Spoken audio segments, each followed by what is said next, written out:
जब प्रभु श्री राम का राज तिलक होने वाला है, चर्चा चलती है, अयोध्या कांड का है, और वहाँ पर यह है कि सुबह उठ करके इनका राज तिलक होगा।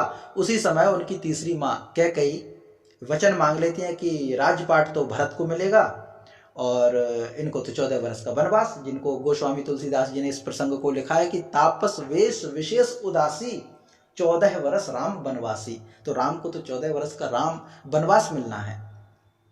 अब यहां तक तो ठीक है, लेकिन अब यहां से जो प्रवृत्ति राम की है कि वो प्रसन्नता से, बिना किसी मलिन भाव के, बिना चेहरे पर कुछ भी सिकन नहीं, बहुत प्रसन्नता से, प्रसन्न मुख से वहां से विदा होते हैं, कोपीन धारण करते हैं, वैरागी बनते हैं, तपस्वियों का वेश धारण करते, तापसी लोगों का वेश धारण करते हैं, और कौशल्या माँ के पास आते हैं। और माँ कौशल्या कहती हैं कि बेटा, अगर तुझे अकेले पिता जाने को कहें तो मैं माँ के अधिकार से तुम्हें रोक लूंगी, लेकिन तुझे माँ कैकेयी की भी आज्ञा मिल गई है, इसलिए मुझे रोकने का अधिकार नहीं, क्योंकि माँ और पिता दोनों की आज्ञा से तू जा रहा है। तो वहां जाकर के फिर राम से पूछते, बेटा तू खुश तो है ना, तुझे कोई बुराई तो नहीं? तो वहां कहते हैं कि माँ दुख किस बात का, पिता देहि मोहि कानन राजू। अर्थात राम जी को भी वहां वैराग्य, मुझे नहीं है मतलब कि अयोध्या के सिंहासन पे कौन बैठे। यहां अर्जुन भी कह रहे हैं न कांक्षे विजयम कृष्ण न राज्यम सुखानी चा। तो यहां अर्जुन को भी राज्य की कामना नहीं है, वहां राम जी को भी राज्य की कामना नहीं है। तो क्या इन दोनों का वैराग्य एक जैसा है?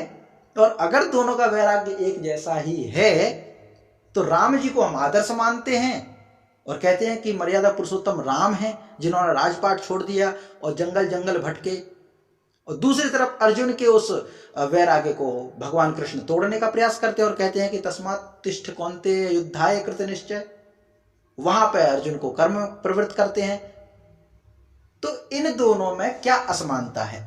तो इस पर चिंतन किया और जो अंतर मुझे समझ में आया, कोई बड़ा विद्वान नहीं हूं, ज्यादा समझ भी नहीं है, पर जितनी समझ है इस विषय में तो मैं अपने विचार रखूंगा। आप में से किसी अन्य साथी के कोई अपने विचार हो तो आप स्वयं प्रस्तुत कर सकते हैं। मुझे ऐसा लगता है कि अर्जुन का जो मोह है और राम का जो मोह है, दोनों में पहला अंतर तो यह है कि अर्जुन का क्षमता वैराग्य है। अर्जुन का जो वैराग्य है वो मोह से उत्पन्न है।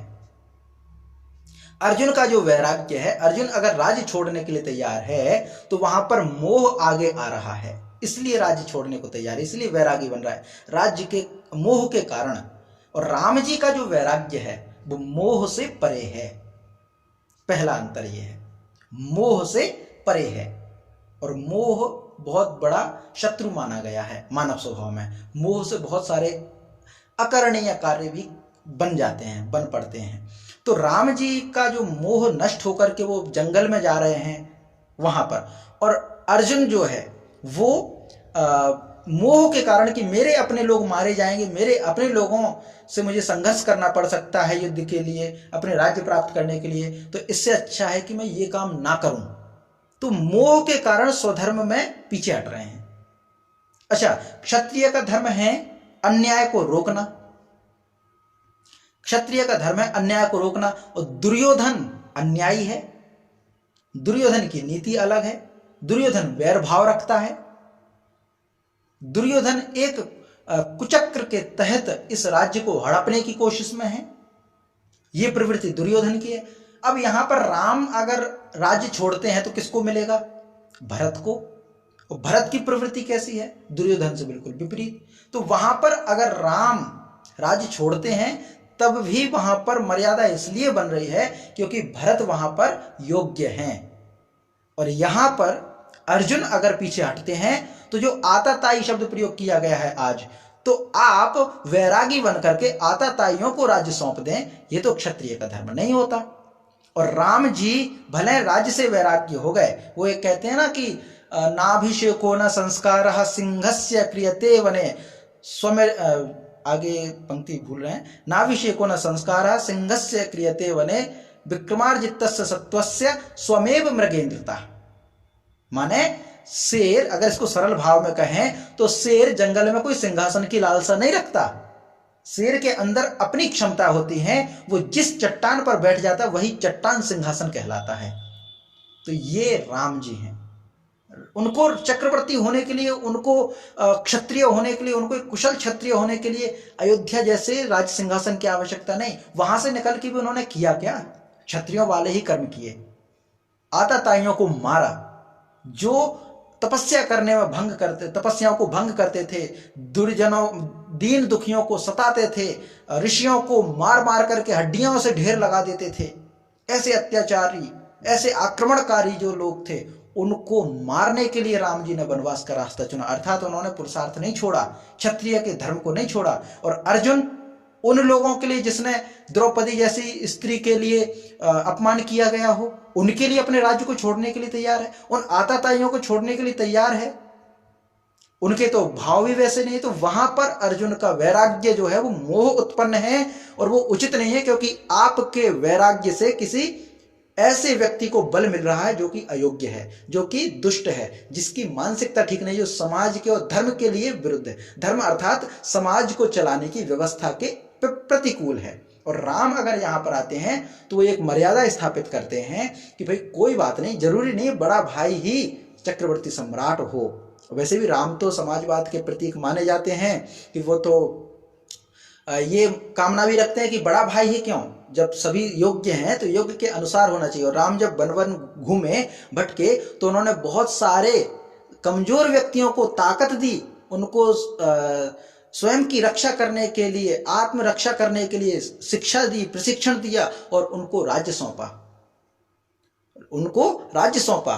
क्षत्रियत्व होते हुए भी उन्होंने, जैसे ये किष्किंधा का राज्य आता है तो बाली अत्याचारी था, उसको दंड दे करके सुग्रीव को राज्य दिया। वो चाहते तो अयोध्या का झंडा गाड़ देते, वहां पे अपना प्रशासनिक भवन बना देते, वहां पे अपनी ब्रांच खोल देते कि चलो यहाँ पे भी हमारा शासन चलेगा, अयोध्या का राज्य यहाँ तक पहुंच गया। और लंका में गए तो वहां पर विभीषण को दे दिया।